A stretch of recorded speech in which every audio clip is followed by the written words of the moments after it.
What's up, everybody? And today we're checking out some more footage from Jeremiah, including an F-16 SHREDS.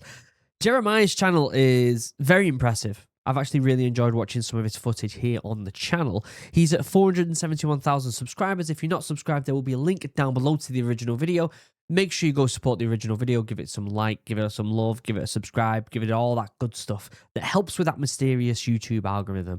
Before we get started though, check this out. Do you know what stem cells are? Well, if you don't know, stem cells are like the body's repair crew that roam around the body fixing things as they go. And guess who's been talking about this for years before it became mainstream? Joe Rogan and Mel Gibson. Check this out. Like he got a big dose locally in the hip, which fixed all his inflammation and pain, and he started walking again. And his kidneys were good, and his heart, he had a prolapsed valves in there, and they healed. And his cognitive powers improved. His eyesight improved. Whoa. You know, and other stuff improved that he would hate me to talk about. But he had two nurses that reported to me. And it was like, holy mackerel. Wow. Using it as a towel rack, you know. Well, Dan Bilzerian was telling me about intravenous stem cells, and so was Boss Rutan. You know, Boss Rutan, the former UFC heavyweight champion. Yeah. He went down and got some. He's had some pretty significant neck injuries and neck fusions, and he said he got intravenous stem cells. The way he described it is like with his Dutch accent, like it was like I had lightning coming out of my fingers, like wow. Did he go to you? Yeah. Did he? Yeah. Yeah. He said it was phenomenal. I mean, he said it's one of the most incredible experiences he's ever had. Now, here's the crazy part. Stem cell therapy does exist, but it's not really available for people like me and you. It is crazy expensive. If you want real stem cell treatment, you have to fly overseas and pay anywhere between $30,000 to $50,000 for a single injection. I don't know about you, but that's completely out of reach for me and for a lot of people I know. But while digging into this, I found something fascinating.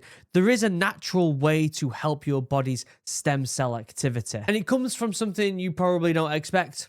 High Flavanol cocoa. Studies have shown that high Flavanol cocoa can stimulate stem cells in bone marrow to come out and roam around the body fixing things. I'll usually have a scoop of it the day after I've trained or not long after I've trained in the gym, and I feel the world of difference. Black Forest supplements are having a sale on right now. If you want to get your hands on some high Flavanol cocoa, there's a link down below in the description and in the comments. Go get yourself some right now before it's all gone. The sale is called Buy One, Get One. And if you don't get one, you're going to miss out. So go get some right now. Thank you, Black Forest Supplements, for supporting this channel. Okay, let's get straight into it and let's see what's going on here. Brr. There's the F-16. On the morning of November 27th, 2006, the war in Iraq 2006. had already entered one of its most dangerous phases. The city of Baghdad was a battlefield of hidden enemies and sudden violence. Insurgents moved through neighborhoods with rifles and I just want to preface this by saying I'm actually really sick. So if I'm not as chirpy, if I sound a bit nasally, I do apologize, okay? RPGs, striking quickly before disappearing into the maze of streets and buildings. American ground forces operating in the area knew this danger all too well. Nearly every patrol ended in a deadly ambush. And on this day, a group of American soldiers were caught in such a desperate fight for survival that one U.S. F-16 pilot gave everything he had to save them. Let's see. Boom! Oh my God! Good God! That pilot was Major Troy Gilbert, a 34-year-old F-16 pilot. Probably the same age as me. 34-year-old. He's flying F-16s. I'm sat here watching YouTube videos. Deployed with the 309th Fighter Squadron from Luke Air Force Base. That's my At this name! point in his career, Gilbert had already flown dozens of missions over Boom! Iraq and Afghanistan, Oh my God. delivering precision strikes and close air support for American troops on the ground. Fair Among one. his fellow pilots, Gilbert had a reputation for calm decision-making and aggressive flying Whoa. when the situation demanded it. He understood the importance of air support for the troops on the ground. Fast air support could mean the difference between survival and disaster. And on this day, American forces were about to need his help like never before. It does go to show, like, when your boots on the ground, air support is just, it's so significant. It can change so much of what's happening. I was never ever in a situation even close to having to need air support when I was in the military. Not because to start with. I didn't go to Afghan or Iraq, so that's probably the place where it's going to happen the most. I was doing anti-piracy. But still, like, it seems like when I was in training, they were talking about this stuff and talking about comms and how to communicate with this type of stuff. It just seemed like the way that the training team, the sergeants and the officers who had this happen to them, the way they would talk about it is like, if you get this, it's going to change everything. All the plans you've got right now might completely change. So just bear that in mind. It's really impressive. That morning, U.S. forces operating west of Baghdad came under sudden and intense attack. Insurgents armed with machine guns and rocket-propelled grenades opened fire on Oh my god, it looks like troops. chaos. The engagement quickly escalated. Enemy fighters moved into firing positions along roads and irrigation ditches using buildings and walls for cover. The American helicopter crew began circling overhead, attempting to provide fire support for the men on the ground. But the aircraft quickly took heavy damage from enemy small arms and RPG Oh my fire, and god! the crew were barely able to keep the bird in the air. Now, Was both that the actual footage of the bird going down, the helo going down? ground force and the helicopter crew were in desperate Which actually, that reminds me, there was a really, really sad helicopter crash here in the UK the other day.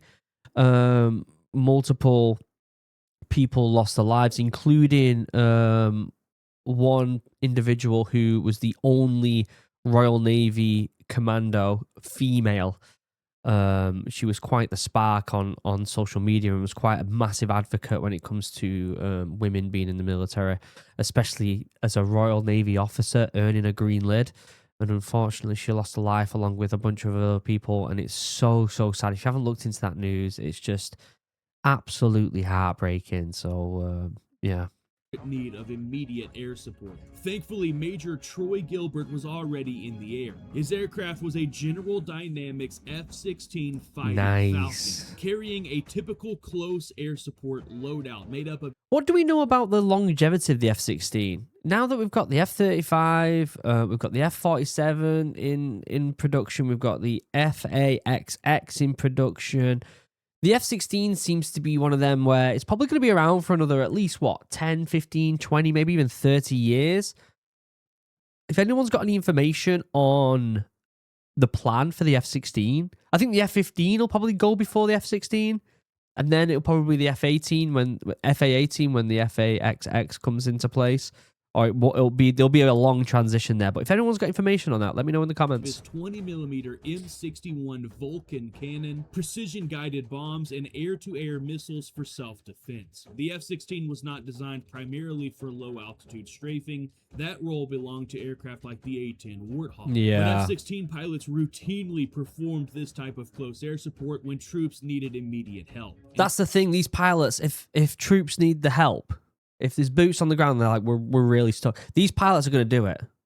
Whether they're supposed to or not, they're going to try the best to get it done for the lads, aren't they? On this day, speed mattered more than specialization. Gilbert received the call over the radio that American forces were in contact and in desperate need of close air support. So he turned his F-16 toward the fight. The desert landscape rushed beneath him as he accelerated toward the coordinates. Over the radio came fragmented reports. Troops pinned down, enemy fighters moving closer in, helicopter taking fire. The voices on the radio carried urgency. Gilbert Sounds like a understood mess. exactly what it meant. When troops called for immediate air support, it meant the situation was very bad. Yeah. He began his descent toward the battlefield. Below him, the terrain slowly came into view. Dusty roads, low buildings, palm groves, and somewhere among them, American troops were fighting for their lives. As Gilbert approached the target area, he began searching for the fight. Close air support required precision. He had to identify both friendly forces and enemy positions before making contact. I wonder how long it takes for him to ID, okay, there's our boys, there's the enemy, this is where the bomb or the rounds need to go, this is the direction I need to come for the fly through. Like, I wonder how long it takes to calculate all that in your head as a pilot, because you got to remember, these pilots, they have a million things going on in their head at any one time, like an insane amount of multitasking going on. The forward air controllers on the ground began guiding him in. They described dust kicked up by rounds striking That was a the strange earth. cut. Friendly vehicles were pinned down and minutes away from being completely overrun. Gilbert prepared for his first attack run, but there was a problem. The insurgents were way too close to friendly forces for him to drop any bombs. Precision weapons required safe distances, and that simply wasn't on the table today. The only viable option was strafing runs, and that meant flying very low. For the 20mm cannon to be effective and safe to use in danger close air support, the F-16 would have to descend to low altitude, so low that the insurgents would be able to see him coming and effectively shoot back. But with complete disregard for his own Well, you would hope the lads are also getting the rounds down to cover the aircraft, and the aircraft is then getting the rounds down to cover the lads. Like, it works in tandem there. Like, the lads have to help out that aircraft so they can get them rounds down as well. Like, you've got to help each other out. Safety, Gilbert and troops had a moment to move. There's a weird cut. Quickly shifted positions. Seems to be a few weird cuts with this video. To cover, and Gilbert pulled the jet up hard and banked away from the target area. But the fight had only just begun. Right. Reminder that members of the channel get to watch the fully uncensored versions of these videos packed full of extra footage that was way too graphic for YouTube's homepage. Yeah, As that Gilbert makes climbed sense. away from the battlefield, he saw flashes from the ground. The insurgents were shooting back. Tracers rose towards the departing F-16. Looks like a kid. Most fell far behind. That looks like the a kid. aircraft. But Gilbert knew exactly what that meant. The enemy understood exactly what he was doing, and now they would be waiting for his next run. But before Gilbert even had time to think about the danger, a new call came over the radio. The American helicopter supporting the operation on the ground was taking heavy fire again. Without air cover, the helicopter crew would have to withdraw from the area, and if the helicopter pulled away, the troops on the ground would lose a critical lifeline. So Gilbert rolled into his second attack. It seems like an absolute mess. When things are at this point in a firefight, like, you know that it's gone tits up. And air support is a priority to kind of unmess things up. Run. This time he descended even lower. Lower altitude meant better accuracy, but it also meant greater danger. At low altitude, the F-16 was vulnerable to heavy machine guns, RPG fire, and concentrated small arms fire. The aircraft was fast, but not invulnerable. Gilbert lined up the attack, and again, the forward air controller cleared him hot. And again, his cannon roared to life. Hot in about 10 seconds. Is this the actual footage? It might not be the footage, this. Who knows?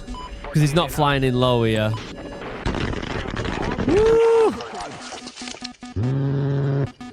Good God. Another stream of 20mm rounds slammed into the insurgents who were firing at the American helicopter. The entire firing position, along with all the insurgents inside of it, were wiped out in an instant. And once again, the American troops on the ground seized the opportunity to reposition. For a moment, it looked like the attack might actually break the ambush.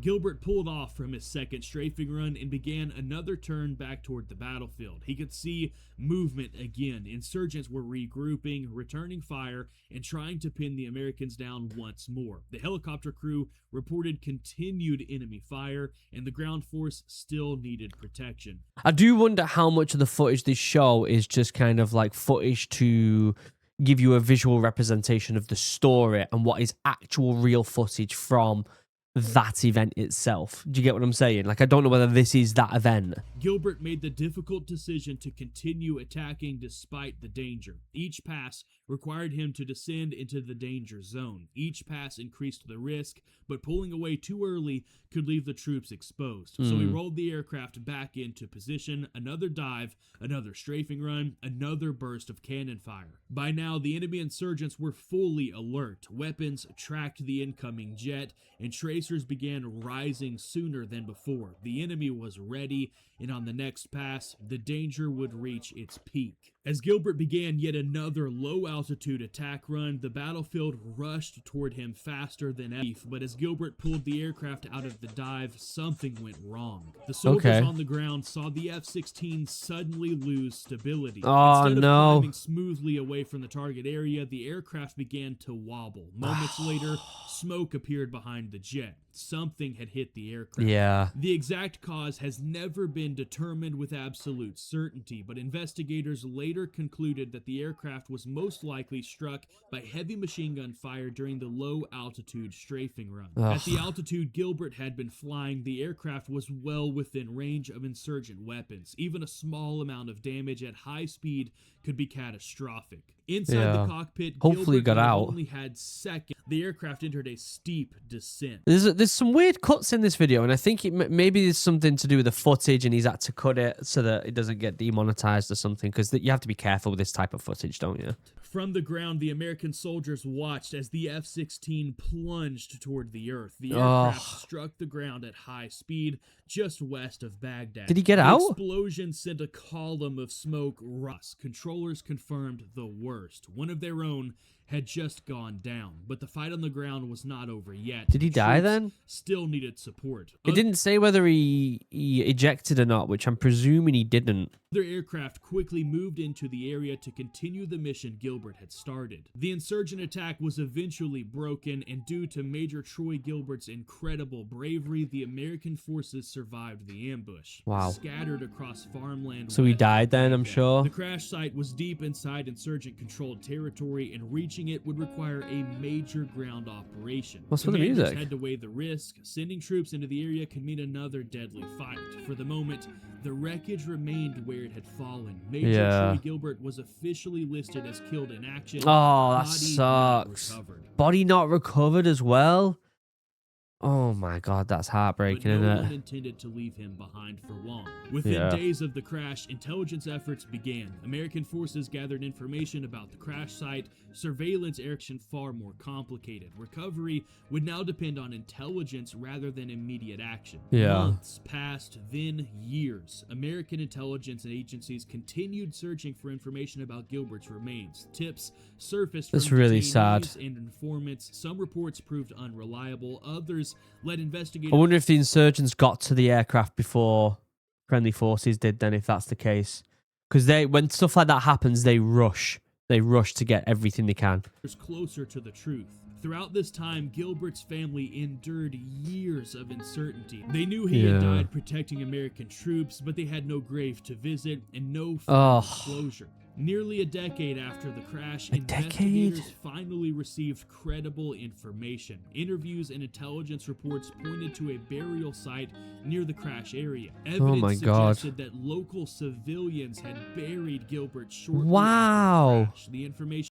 That's like, it's heartbreaking, but also kind of, I don't know, humbling that was able to happen.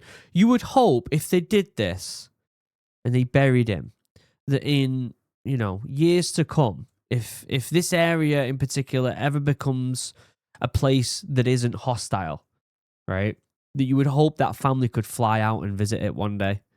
But the thing is, that's probably never going to be the case, is it, unfortunately?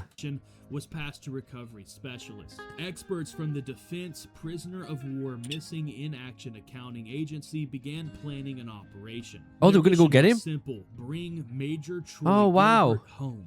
And in 2015, recovery teams traveled to Iraq to investigate the suspected burial site. Careful excavation began. The work was slow and methodical. Every piece of evidence had to be documented. Every fragment had to be preserved. Recovery teams worked under difficult conditions, searching for any sign of Gilbert's remains. Eventually, they found what they had been searching for. Human remains were recovered and transported for identification. Forensic experts conducted DNA testing, and the results confirmed what everyone had hoped. After nearly 10 years, Major Troy Gilbert had been found. And oh my god, what a story. What an insane story. Hats off to the individuals that went out the way 10 years on to get this Major Troy Gilbert back home. Like, hats off to you, because that takes a lot. 10 years on as well. 2016, Major Troy Gilbert finally returned home to the United States. For his family, it marked the end of a nearly decade of uncertainty. For fellow pilots, it was the return of one of their own. Gilbert was buried with full military honors. Nice. Major Troy Gilbert was more than a pilot lost in combat. He was a husband, a father, a leader, and a man who flew. Every time, like, when you, I don't know, ever since I've had kids, when you know that someone like this is a dad, It for some reason, it just hits me in the feels even more. Into danger when others needed him most. For his service and sacrifice, Major Troy Gilbert received numerous awards, including a Purple Heart, a Meritorious Service Medal, an Air Medal, and an Iraq Campaign Medal. Yeah. War is often remembered through large battles and operations, but I have found that the true story of war is found in the actions of individuals. True. Major Troy True. Gilbert flew into a dangerous fight to protect. I've said that so many times on this channel that it's the individuals and the stories that these individuals have is just harrowing. It's just unbelievable. And a lot of stories, like I've said many times on this channel, will slowly dissipate and go away over time. And that's really sad. His fellow Americans. He made repeated low-altitude attack runs against enemy forces. He stayed in the fight even as the risk increased, and in doing so, he gave his life saving others. Yeah. His final mission is remembered not only as a combat operation, but as an act of courage and sacrifice. Major Troy Gilbert answered the call for help, and because he did, American soldiers came home alive. True. Greater love has no one than this, to lay down one's life for his friends. John 15:13. You just heard a story of a man who gave his life so that others could live. The Bible tells us that the greatest love is to lay down your life for your friends, and that's exactly what Jesus did for all of us. If you've never put your faith in Christ, salvation is simple. Turn to him, believe in him, and accept. I'm not into the religious stuff, unfortunately. It's just not my cup of tea. But great video. Absolutely fantastic video. And the story of this pilot is it's crazy, isn't it? The fact that 10 years on, they still made the effort to go and get him and bring him home for his family, for his kids, just to give him some closure. Just to give him somewhere to go and mourn on Father's Day, on Veterans Day.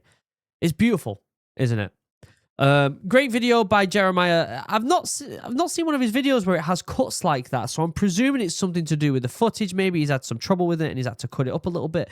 That doesn't usually happen with his videos. His videos are really good, so I will leave a link down below to the original video. Make sure you go over there. Also, before we go, thank you to Black Forest Supplements for supporting the channel. I really appreciate you. Other than that, I love you all. Have a wonderful day. Goodbye.